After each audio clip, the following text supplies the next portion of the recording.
Imagine waking up to your $350,000 Rolls-Royce spray painted with "Go Back Where You Came From" by the HOA president who swore you stole it. At 21, I'd earned every penny of my success, but she weaponized prejudice to destroy it. What she didn't know? Her blind hatred became her fatal mistake. By the end, you'll cheer as her own bigotry handcuffs her. I froze in horror as the words, "Go back where you came from," dripped down my Rolls-Royce in blood-red paint. My stomach turned to ice as this powerful HOA president, a woman who terrorized our neighborhood for years, destroyed my $350,000 car while shouting that I must have stolen it because she couldn't accept that a 21-year-old guy who looked like me could achieve success in America. The pure hatred in her eyes still haunts me. This wasn't random hate, it was war. And I'd spent years preparing for this moment without even knowing it. Where are you watching from? Drop a comment below because this story of patience, strategy, and sweet justice will leave you speechless. This insane tale isn't just about a nightmare HOA Karen, but about how I used the law and technology to outsmart her when she tried to steal my American dream just because I didn't fit the image she expected. When the paint dried, I didn't see a car. I saw my parents' weathered hands clutching mine at the citizenship ceremony, whispering, "This is why we starved." Get ready, because this is going to be a wild ride from start to finish. My name is Ethan Wilson, and at 21 years old, I just achieved what many would consider the American dream. 3 years of ramen-fueled coding led to a $30 million exit. My software startup was now being integrated into a major tech corporation's ecosystem, and I finally allowed myself to celebrate this milestone. My parents had always taught me to be humble and practical with money, but they also emphasized the importance of acknowledging achievements. Work hard, play hard, as they say. So I decided to reward myself with something special, a beautiful Rolls-Royce Ghost in midnight blue. My parents immigrated to America when they were in their 20s, and they worked multiple jobs to put me through school. They struggled with language barriers, cultural differences, and the constant pressure to prove themselves worthy of the opportunities this country offered. Growing up, I watched them come home exhausted day after day, yet they never complained. Instead, they reminded me that with determination and education, I could achieve things they never could. When I called to tell them about selling my company, my dad couldn't speak through his tears. My mom just kept saying, "We are so proud, so proud." Their reaction meant more to me than the money ever could. With part of my newfound wealth, I purchased a beautiful house in Pine Rest Estates, an upscale neighborhood in California with immaculate lawns, grand entrances, and a sense of established prestige. The neighborhood had an active homeowners association, HOA, which I didn't think much about at the time. I was just excited to have a place of my own after years of dorm rooms and a tiny studio apartment. The day I moved in was sunny and perfect. I drove my new Rolls-Royce up the driveway, feeling like I'd finally arrived. Several neighbors waved or nodded in greeting, and an older gentleman named Michael Sullivan even came over to introduce himself. "Welcome to Pine Rest," Michael said, with a warm smile as he shook my hand. "I'm just 3 houses down. If you need anything at all or have questions about the neighborhood, don't hesitate to ask." Michael was a software engineer himself and seemed genuinely interested in my background. He mentioned he was a first-generation immigrant too, having come to America from Ireland as a young man. "It's good to see young entrepreneurs doing well," he added, before heading back to his house. I remember thinking how lucky I was to have such friendly neighbors. But how far would some people go to protect what they think is their territory? Further than any of us imagined. Not everyone was welcoming. As I was unloading some boxes from my car, I noticed a woman watching me intently from across the street.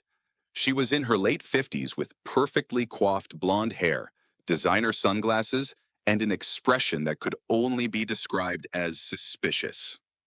I smiled and waved, trying to be friendly, but she just continued staring, Her lips pressed into a thin line. I didn't think much of it then. People can be shy or reserved, and I didn't want to jump to conclusions.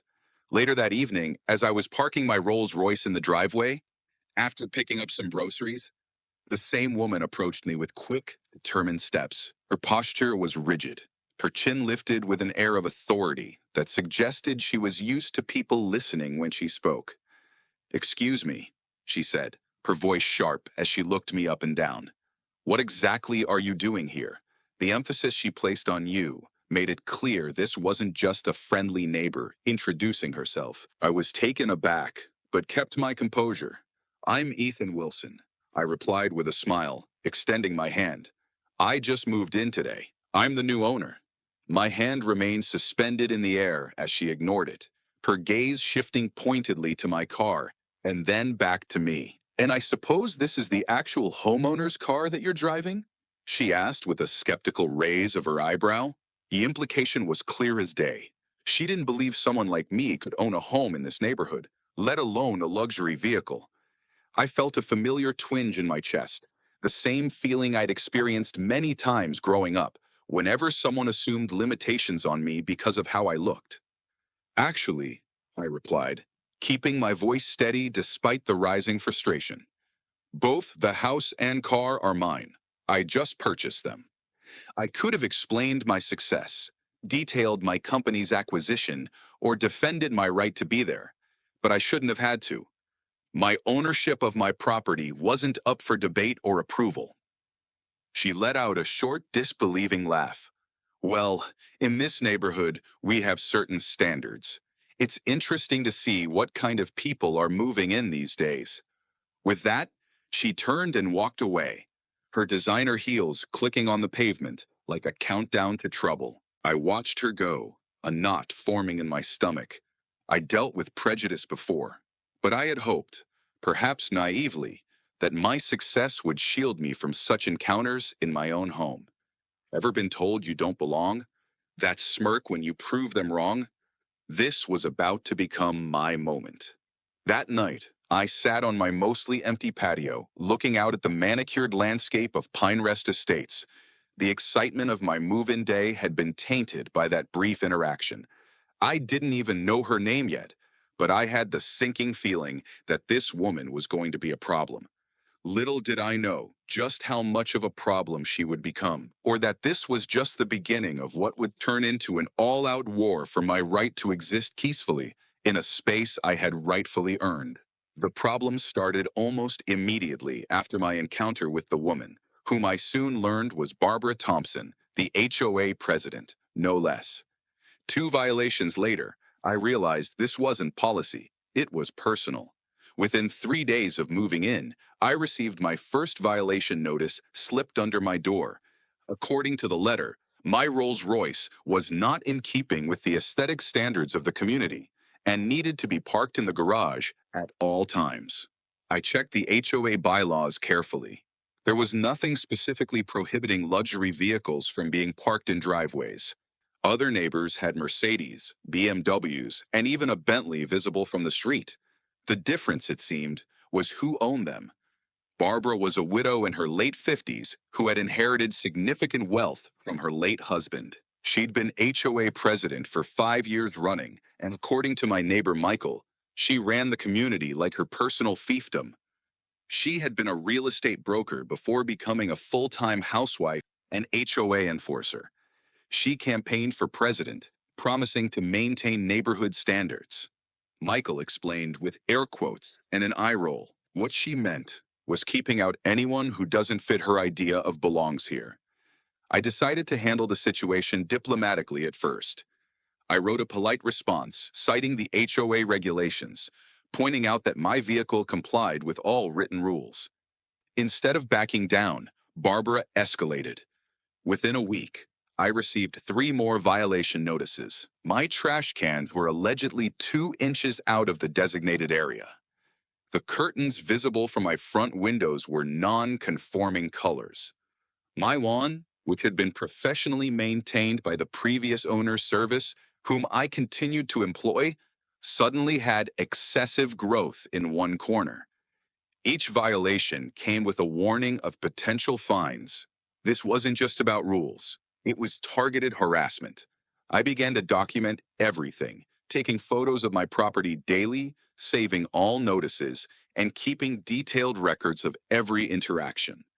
I also installed security cameras around my property, a decision that would prove invaluable later. During this time, I met Thomas Davis, a retired African-American attorney who served on the HOA board and lived at the end of my street. Thomas invited me over for coffee one afternoon, and I quickly realized he had an agenda beyond neighborly pleasantries. "I've noticed Barbara's sudden interest in your property," he said carefully, stirring his coffee. "You're not the first, you know. She has a pattern of, let's call it, selective enforcement against residents who don't fit her vision for Pinterest." Thomas introduced me to Amanda Foster, a 35-year-old elementary school teacher and single mother who lived across from him. Amanda had purchased her home using a VA loan after serving in the military. "Barbara made my first year here hell," Amanda admitted when we met. "Constant complaints about my children's toys in the yard, criticizing my holiday decorations, even reporting my service dog as a violation of the pet policy." It only stopped when Thomas helped me threaten legal action. And Amanda's eyes held a mixture of empathy and warning as she added, "She'll keep pushing until you either leave or push back harder than she expected." The situation reached a new level when I invited a few college friends over for a small backyard barbecue one Saturday afternoon. We were a small group, just 5 people total, playing music at a reasonable volume and enjoying the perfect California weather. We were grilling burgers and sharing stories about our college days when Barbara appeared at my side gate without warning, her phone held up as if she were documenting a crime scene. "This is a violation of the noise ordinance," she announced loudly, though our music was barely audible beyond the yard. "And there are too many cars parked on the street. That's a violation of Section 3.4 of the HOA guidelines." There were exactly 3 cars, all properly parked, and none of them were blocking anyone's driveway or creating any congestion on our wide suburban street. My friends, feeling uncomfortable under Barbara's hostile scrutiny, made excuses to leave early. As they departed, I saw Barbara taking pictures of their license plates. The message was clear. Visitors, especially diverse ones like my friend group, weren't welcome in her kingdom. That evening, after everyone had gone, I stood in my empty backyard, feeling a familiar mixture of anger and resignation. It was the same feeling I'd experienced throughout my life when faced with people who had decided who I was and what I deserved before even knowing me. But how far would she go? Further than any of us imagined. The final straw came when I overheard Barbara speaking to another neighbor while I was bringing in my mail. She didn't see me around the corner as she lowered her voice conspiratorially. "There's something suspicious about him and that car," she was saying. "I mean, these young people, especially that type, how could they possibly afford a car like that unless they're involved in, you know what I mean?" Her implications were crystal clear. She was suggesting that my ethnicity and age made it impossible for me to legitimately own luxury items. The thinly veiled racism made my blood boil. But I took a deep breath and walked back to my house without confronting her. That night, I made a decision. I wasn't going to be driven out of my home by prejudice disguised as rule enforcement. I had worked too hard and overcome too many obstacles to allow someone like Barbara Thompson to make me feel unwelcome in a house I had purchased with my own hard-earned success. I contacted a lawyer who specialized in housing discrimination, installed additional security cameras, including some hidden ones that Barbara wouldn't notice, and began meticulously documenting every interaction. "Document everything," Thomas had advised. "Barbara has connections in this community, but facts and evidence will always win in the end." As I set up the last camera overlooking my driveway, Michael stopped by to check on me. "Be careful," he warned. "Barbara doesn't just write violation notices. When she really wants someone gone, she escalates things in ways you might not expect. The camera footage proved her guilt, but the AI exposed something far darker. Over the next few weeks, I noticed a distinct chill whenever I encountered neighbors I hadn't yet met. People who had initially waved or nodded when I first moved in now avoided eye contact or hurried into their homes when they saw me approaching. At first, I thought I was being paranoid, but then Amanda confirmed my suspicions. Barbara had been busy spreading rumors about me throughout the neighborhood. She's telling everyone your car must be stolen or that you're running some kind of drug operation, Amanda explained when we met for coffee. She doesn't say it directly, of course.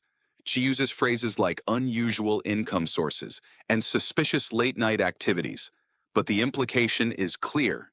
The news didn't surprise me, but it still hurt.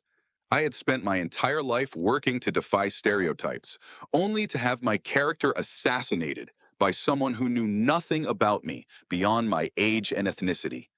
Thomas advised me to continue gathering evidence and avoiding direct confrontation for now. Barbara wants you to lose your temper, he explained. That would just reinforce the narrative she's creating about you. So I maintained a polite facade whenever I encountered her, even as I seethed inside at the unfairness of it all. One evening, after a particularly long day of video conferences with my former company's integration team, I sat alone in my dimly lit home office, scrolling through neighborhood social media posts that a sympathetic neighbor had forwarded to me. The screen illuminated my face as I read comment after comment speculating about my suspicious lifestyle. Some neighbors wondered how someone so young could afford such an expensive car and house. Others made thinly veiled references to possible illegal activities. A few even suggested calling the police if they saw unusual activity at my address. In that moment, sitting in the dark with the glow of digital prejudice washing over me, I felt a profound sense of isolation. I had achieved everything my parents had sacrificed for. Everything America had promised was possible with hard work and determination, only to discover that success didn't protect me from the same old biases. I questioned whether I belonged in this neighborhood, whether I should sell the house and move somewhere else, somewhere I wouldn't have to constantly prove my right to exist. The weight of constantly being viewed as an outsider, of having my accomplishments dismissed or treated with suspicion, felt heavier than ever.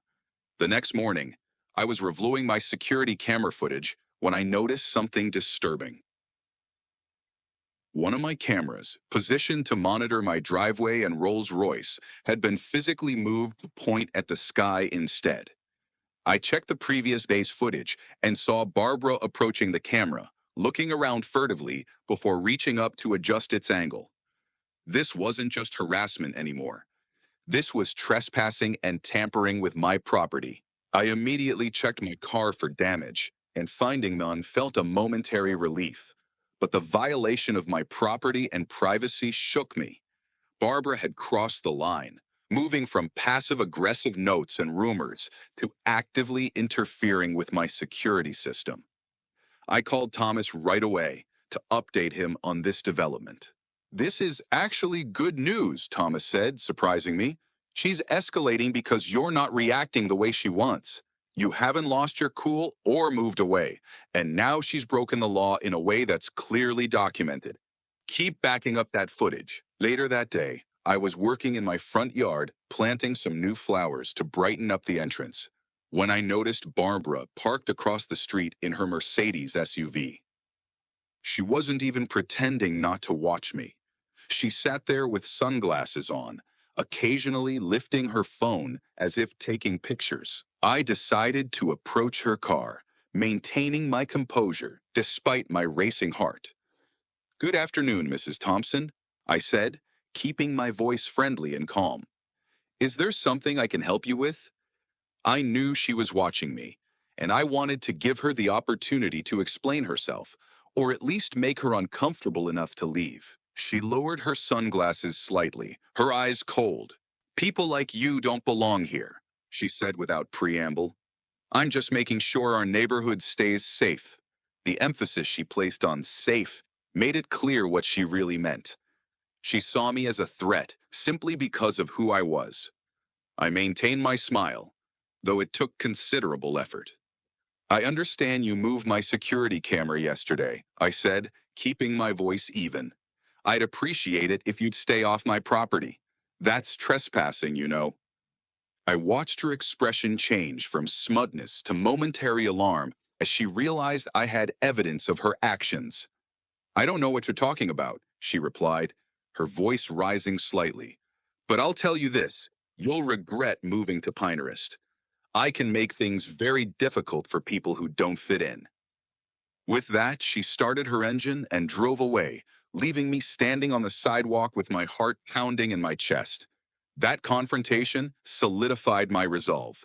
I wasn't going to be intimidated out of my home. I consulted with my attorney, who confirmed that Barbara's actions constituted harassment and potentially defamation, given the false claims she was making about me to neighbors. Document everything, he advised, echoing Thomas, and consider installing some additional hidden cameras that she won't be able to detect or tamper with. I followed his advice, adding several well-concealed cameras around my property. I also began recording every interaction I had with Barbara on my phone, making sure to comply with California's two-party consent law by making it clear when I was recording. I was building a case piece by piece, but I had no idea that Barbara was about to escalate our conflict in a way that would bring things to a head much sooner than I expected. What you don't realize, Thomas told me over dinner at his house that evening, is that Barbara feels threatened by you in a fundamental way. Your success challenges her worldview, the idea that certain people belong in certain places and others don't. And people who feel their worldview crumbling can become dangerous. How right he was, and how unprepared I was for just how far Barbara would go to try to force me out of Pinterest Estate. I was in the middle of a video call with my former development team when the doorbell rang insistently, followed by loud knocking. Excusing myself, I went to the door and was surprised to find two police officers standing on my porch. One was an African-American officer in his mid-30s with a serious but professional demeanor. His nameplate read Miller. The other was younger, maybe in his late 20s, with a more rigid posture and watchful eyes. His nameplate read Benson. "Good afternoon, sir," Officer Miller said. "I'm Anthony Miller, and this is Officer Scott Benson. We're responding to a report about a potentially stolen vehicle at this address, a Rolls-Royce Ghost." I felt my stomach drop, immediately understanding what was happening. Barbara had actually called the police and reported my car as stolen. "That's my car," I said, already reaching for my phone to start recording. "I have all the documentation proving ownership. I'd be happy to show you." Officer Miller nodded, maintaining a neutral expression, while Officer Benson seemed to study me with barely concealed skepticism. "Mind if we come in to discuss this?" Officer Miller asked. I agreed, leading them to my living room, where I retrieved the car's title, purchase documentation, and insurance paperwork. As they reviewed the documents, Officer Benson couldn't help but comment. "That's an expensive vehicle for someone your age," he said, his tone suggesting he found this suspicious in itself. "Mind if I ask what you do for a living?" The question wasn't directly relevant to verifying my ownership of the car, but I remained cooperative. "I founded a software company in college that was recently acquired," I explained calmly. "I can show you news articles about the acquisition if that would help." I was reaching for my laptop when we were interrupted by the sound of another car pulling into my driveway. Through the window, I saw Barbara emerging from her Mercedes, an expression of exaggerated concern on her face. "Oh, perfect," I muttered under my breath. Just as the doorbell rang again, Officer Miller raised an eyebrow, but said nothing as I went to answer it. Barbara stood there with a practiced look of neighborly worry that didn't reach her eyes. "Officers," she said, looking past me to address the police directly. "I'm Barbara Thompson, HOA president. I just wanted to make sure everything is being handled properly. I've seen this young man bringing this luxury car in late at night, and it just seems suspicious. He doesn't seem like the type of person who would own such an expensive vehicle. Her emphasis on type made her meaning unmistakable.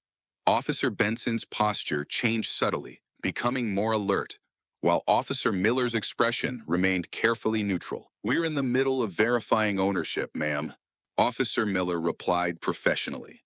"We'll handle it from here." "Well, I think it's worth looking into his background thoroughly," Barbara pressed. "We've had concerns about unusual activities at this house. Late-night visitors, expensive purchases that don't align with typical income for someone his age." She was doing everything but directly accusing me of criminal activity.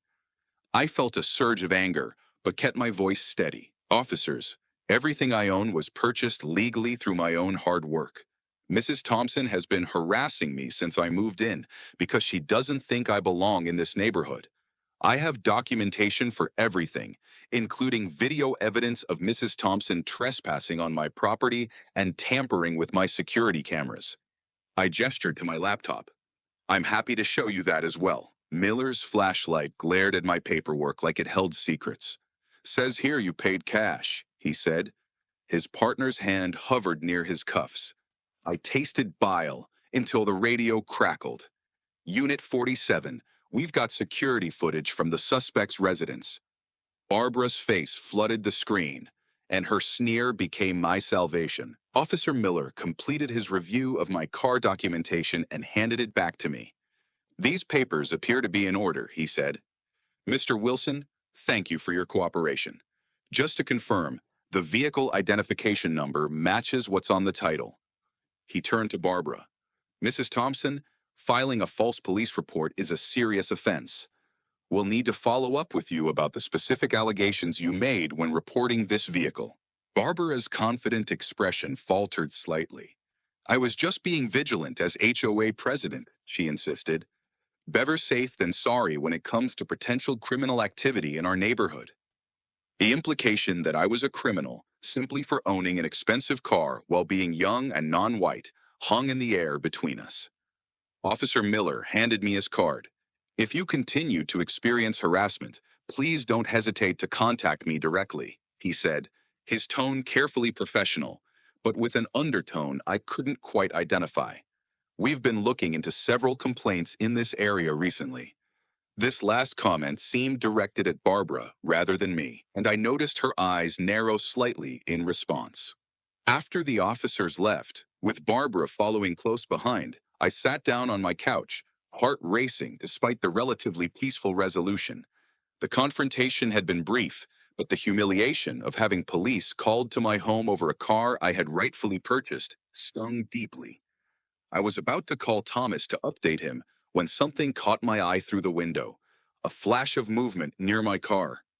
I rushed outside just in time to see Barbara hurrying away from my driveway toward her house, something clutched in her hand. When I reached my car, my heart sank. The gleaming midnight blue paint of my Rolls-Royce was now marred by deep, deliberate scratches along the driver's side, and spray painted across the hood in bold red letters were the words "thief" and "go back where you came from." The hate crime was stark and unmistakable. I immediately called the police again, and officers Miller and Benson returned. This time, their attitudes had shifted completely. Even Officer Benson looked genuinely disturbed by the vandalism and the clear racist intent behind the message. As they documented the damage, I checked my security footage, but the main camera overlooking the driveway had been repositioned again, clearly by Barbara, before she vandalized the car. However, one of my hidden cameras, the one Barbara didn't know about, had captured the entire incident. The footage clearly showed her approaching my car, looking around furtively, then using what appeared to be a key to scratch the paint, before quickly spray painting the hateful messages. The evidence was irrefutable. "I'd like to press charges," I told Officer Miller, who nodded grimly as he reviewed the footage. "We've been monitoring complaints about the HOA in this area for some time," he confided quietly. "This isn't the first incident, but it's certainly the most serious. I'll be conducting a thorough investigation. After the police left again, I sat alone in my vandalized car, the reality of what had happened washing over me. I pulled out my phone and looked at a photo of my parents. My father in his simple work uniform, my mother beside him with tired but hopeful eyes, taken when I was just starting college. I remembered my father's words. You'll have to work twice as hard, son. They won't make it easy for you. A lump formed in my throat as I realized that even after achieving everything they'd hoped for me, I was still fighting the same battles they had faced. For the first time since this conflict began, tears slid down my cheeks. After a moment, I wiped them away, newly determined not to let a bully like Barbara Thompson win. That evening, I received an email notification about a special HOA meeting scheduled for the following week. The agenda included voting on new vehicle regulations, rules that would restrict the types of vehicles that could be parked in the neighborhood, specifically prohibiting ostentatious luxury vehicles for security reasons. The timing was too perfect to be coincidental. Barbara was trying to use the HOA to force me to either garage my car permanently or move out entirely. I immediately called Thomas and Michael, and we began to formulate a plan. This wasn't just about me anymore. It was about standing up to the kind of discrimination that had forced other residents out before me. If Barbara thought I would be an easy target, she was about to learn just how wrong she was. Days following the vandalism of my car were some of the darkest I'd experienced since moving to Pinehurst. While the car could be repaired, the feeling of being targeted so hatefully in a place that was supposed to be my home left a wound that wasn't so easily fixed. I found myself checking my security cameras obsessively, startling at unexpected sounds, and questioning whether buying the house had been a mistake. The dream home I'd worked so hard for now felt more like a battlefield than a sanctuary. Thomas invited me to his home 2 days after the incident to discuss next steps. When I arrived, I was surprised to find not only Michael there, but also Amanda and a few other neighbors I hadn't met before. We're not all like Barbara, an older woman named Eleanor explained, squeezing my hand sympathetically. Some of us have been wanting to speak up for a long time, but we were afraid of becoming targets ourselves. It was both comforting and disheartening to realize how many people Barbara had intimidated into silence over the years. Thomas had been busy. As a retired attorney, he had connections and resources that proved invaluable. I have been doing some digging into Barbara's background, he explained as we gathered around his dining room table. And I found something interesting. She used to be a real estate broker, and about 10 years ago, she tried to pressure a family named Wilson into selling their land at well below market value. Does that ring any bells? I was stunned. That's my parents, I said slowly, the pieces clicking into place. They owned a small property they'd saved up for years to buy. A real estate agent tried to convince them it was worth much less than it actually was. They refused to sell. I hadn't made the connection before. Barbara Thompson was a common enough name, and I'd been too young at the time to remember the details clearly. She doesn't realize I'm connected to that family, Thomas nodded, a gleam in his eye. There's more. Barbara's late husband came from old money, very old money. When they first married, his family didn't consider her suitable. They actually excluded her from family events for years. She was eventually accepted after her husband insisted, but according to my sources, she was never truly embraced as one of them. After her husband died, she was essentially pushed out of their estate and had to settle for the payout from his life insurance. So her obsession with maintaining neighborhood standards comes from her own insecurity, Michael observed. She's terrified of losing the status she fought so hard to gain. The revelation didn't excuse Barbara's behavior, but it helped explain the intensity of her reaction to me, a young person from an immigrant family who had achieved the kind of success and acceptance that had always been just out of her reach. Our conversation was interrupted by a notification on my phone. Another HOA violation notice had been placed on my door.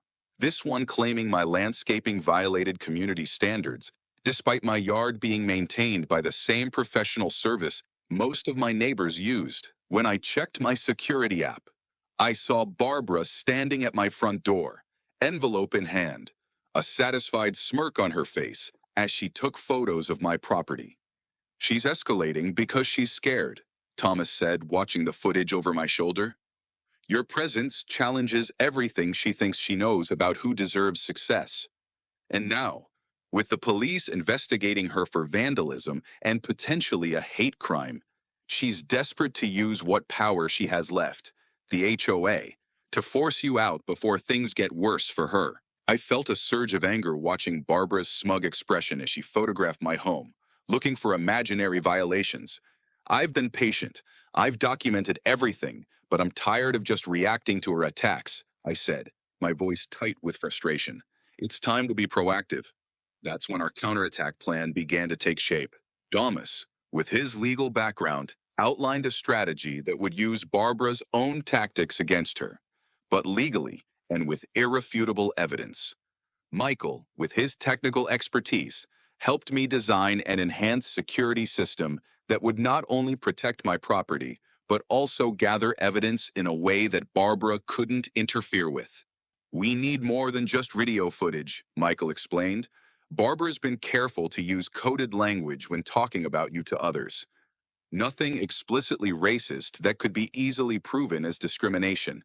But if we could capture her actual words, analyze the patterns, he trailed off, then looked at me with sudden inspiration. You're a software developer. What if we used AI to analyze her speech patterns to identify discriminatory language even when it's coded? The idea was brilliant. I could develop an algorithm that would process audio recordings and flag phrases or terms that had discriminatory implications, even when veiled in seemingly innocent language. It wouldn't just be my subjective interpretation anymore. It would be data-backed analysis that could be presented as evidence. I also reconnected with Officer Miller, who confirmed that they were indeed conducting an internal investigation into multiple complaints about the HOA. We've received several reports about selective enforcement and harassment, he explained carefully. Your case isn't isolated, but it's the first with such clear evidence. Keep documenting everything, and don't engage directly with Mrs. Thompson if possible.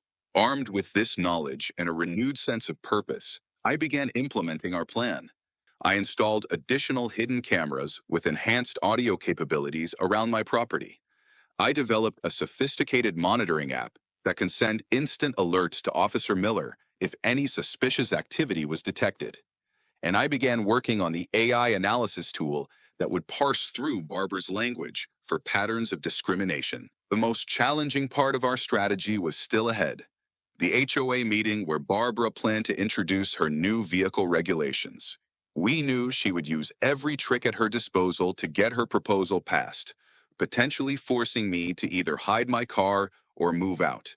But now, instead of dreading the meeting, I was preparing for it like a chess player anticipating his opponent's moves. Barbara thinks the HOA meeting will be her triumph, Thomas said during our final strategy session. She has no idea that we've been building a case against her this entire time. She's so focused on getting rid of you that she's blind to the trap she's walking into. His confidence was reassuring, but I couldn't help feeling nervous about the confrontation to come. That night, I received another email from the HOA. The special meeting had been moved up, presumably to give residents less time to consider the implications of the new regulations. Barbara was getting impatient, which meant she was likely to make mistakes, and we would be ready when she did. As I prepared for bed, I noticed a message from Officer Miller. We've been monitoring complaints about this HOA for some time. Continue with your plan and stay vigilant. The knowledge that law enforcement was aware of the broader pattern gave me strength. Barbara might think she was playing on her home field with all the advantages, but she had no idea how the game had changed, or that technology would be the most powerful weapon in our arsenal. With the HOA meeting just 2 days away, it was time to set our trap in motion. Based on Barbara's pattern of behavior, We predicted she would make one more attempt to intimidate me or damage my property before the meeting. A final effort to either drive me away or provoke me into an outburst that would damage my credibility with other residents. We needed to be ready when that happened. Michael helped me install a network of concealed cameras around my property, focusing particularly on my driveway and the Rolls-Royce, which had been repaired but still carried the emotional weight of Barbara's vandalism. These weren't ordinary security cameras. They were equipped with high-definition night vision, motion sensors that would trigger recording from multiple angles simultaneously, and enhanced audio that could pick up conversations from a significant distance. Most importantly, they were completely hidden, impossible for Barbara to detect or tamper with. I also finalized my AI analysis tool, designed to detect patterns of discriminatory language even when veiled in seemingly neutral terms. The algorithm could identify coded phrases, context-specific implications, and patterns of speech that revealed underlying bias. It wasn't just about catching explicit slurs. It was about documenting the subtle ways discrimination could be disguised in ordinary conversation. Now we need to bait the hook, Thomas said during our final planning session. Barbara's most triggered by visible symbols of your success, particularly the car. If she thinks you're flaunting it, she might make one last desperate move. The suggestion made me uncomfortable. Deliberately provoking someone who had already demonstrated such hostility felt dangerous. But Thomas assured me that with our surveillance system and Officer Miller on standby, the risk was calculated and necessary. So on Saturday morning, the day before the HOA meeting, I deliberately washed my Rolls-Royce in my driveway, a perfectly normal weekend activity that would nevertheless be visible to the entire neighborhood, including Barbara. I took my time polishing the midnight blue exterior until it gleamed in the California sun. Occasionally, I noticed curtains twitching in Barbara's house across the street, confirming she was watching. That evening, I received a text from Amanda. B just left emergency HOA board meeting. Look furious. Be careful tonight. The warning confirmed our suspicions. Barbara was planning something. I messaged Officer Miller to let him know the situation might escalate, then double-checked that all our surveillance systems were active and recording. Around midnight, my phone buzzed with an alert from the security system. Motion had been detected near my car. I watched the live feed as a figure in dark clothing approached my driveway, looking furtively around before moving toward the Rolls-Royce. Even in the night vision footage, Barbara's distinctive posture and movements were unmistakable. I held my breath as she reached into her pocket and pulled out what appeared to be a key. My finger hovered over the button to trigger the alarm system, which would scare her off. But Thomas's advice echoed in my mind. Let her incriminate herself completely. So I watched, heart pounding, as Barbara began to drag the key along the side of my car, creating a deep scratch in the pristine paint. As she moved around the vehicle, continuing her vandalism, she began to mutter to herself, unaware that our enhanced audio was capturing every word. Think you can come into our neighborhood with your fancy car? She hissed under her breath. People like you don't belong here. Go back to wherever you came from. Her words became increasingly explicit as she continued, dropping the coded language she typically used in public and revealing the raw prejudice beneath. The AI analysis tool lit up, flagging phrase after phrase as discriminatory. After about 5 minutes of vandalism, Barbara seemed satisfied with the damage. She took one last look around, then hurried back across the street to her house. Only when she was gone did I allow myself to exhale. The trap had worked perfectly. We now had irrefutable video evidence of Barbara deliberately damaging my property, combined with audio of explicitly discriminatory statements in her own voice. The AI analysis provided an objective framework that confirmed what was obvious to anyone listening. This was targeted harassment motivated by prejudice. I immediately sent the footage to Thomas, Michael, and Officer Miller. Miller responded within minutes. Evidence received. Do not confront Thompson. We'll handle this appropriately at the right time. Continue with your plan for the HOA meeting. The next morning, I drove my newly vandalized car to Thomas's house, where our team gathered for final preparations before the HOA meeting. Amanda had collected statements from other residents who had experienced similar harassment from Barbara over the years. Michael had prepared the technical presentation of our evidence. Thomas had drafted a clear, factual timeline of events showing the pattern of escalation from HOA violations to criminal vandalism. One more thing, Thomas said, handing me a folder. I found records of Barbara's real estate transactions from 10 years ago, including her attempts to undervalue your parents' property. I also found complaints filed against her with the real estate board for similar tactics used against other minority property owners. This isn't new behavior for her. It's a pattern stretching back decades. As we finalized our strategy, I received an unexpected call from Officer Miller. Just wanted to let you know, he said, his voice carefully professional, that we've been investigating several reports related to your HOA and Mrs. Thompson specifically. There appears to be a pattern of false reports and harassment targeting certain residents. I'll be attending the meeting today as an observer. This was an unexpected development. Having a police officer present would add another layer of accountability to the proceedings.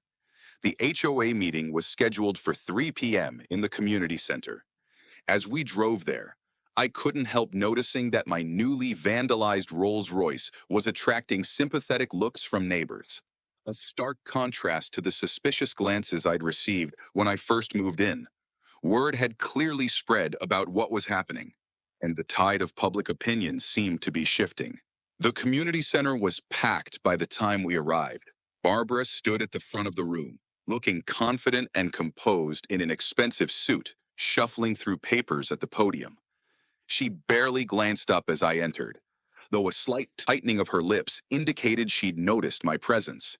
I took a seat near the back, flanked by Thomas and Michael, and waited for the meeting to begin.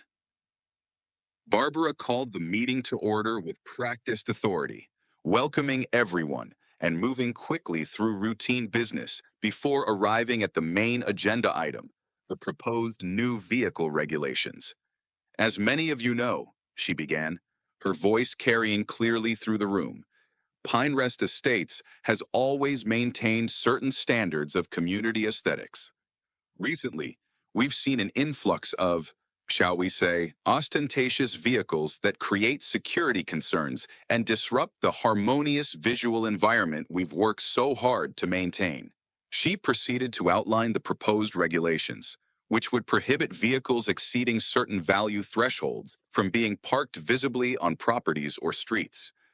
While she never mentioned me or my car specifically, the intent was transparent to everyone in the room.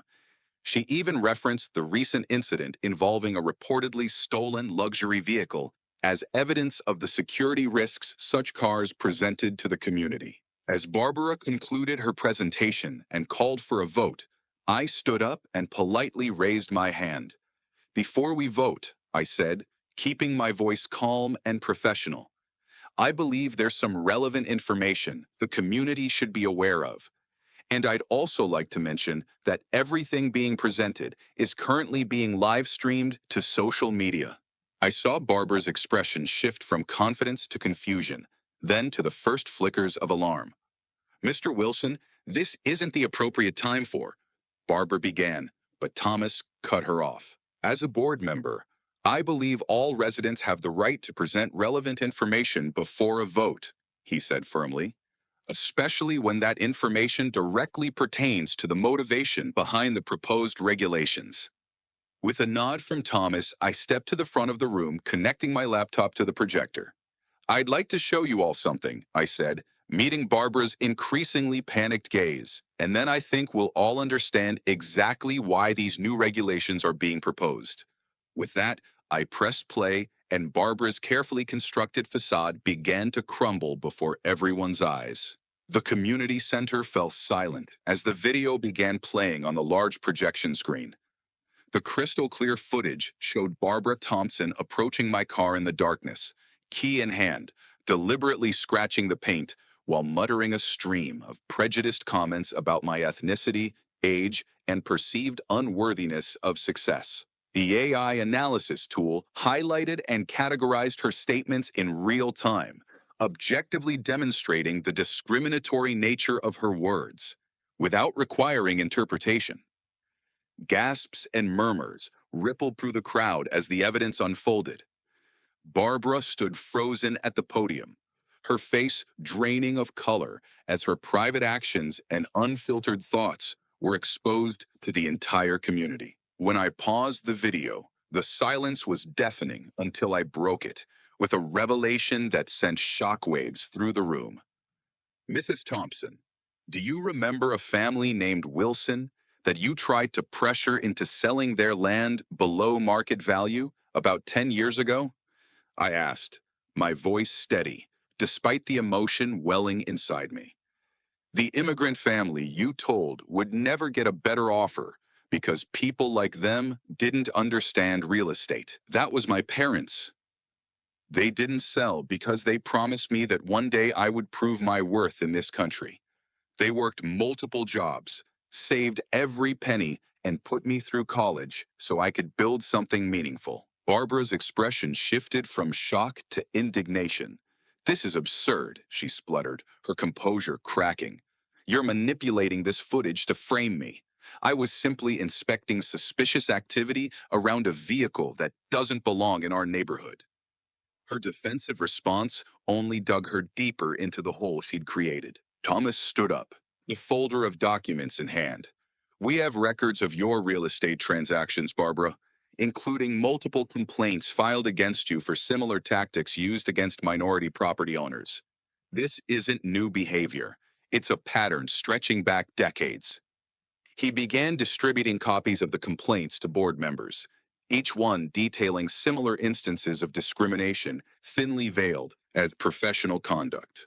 As Barbara attempted to regain control of the meeting, her rising panic evident in her increasingly shrill voice, she suddenly lost her balance, stumbling backward and nearly losing her footing.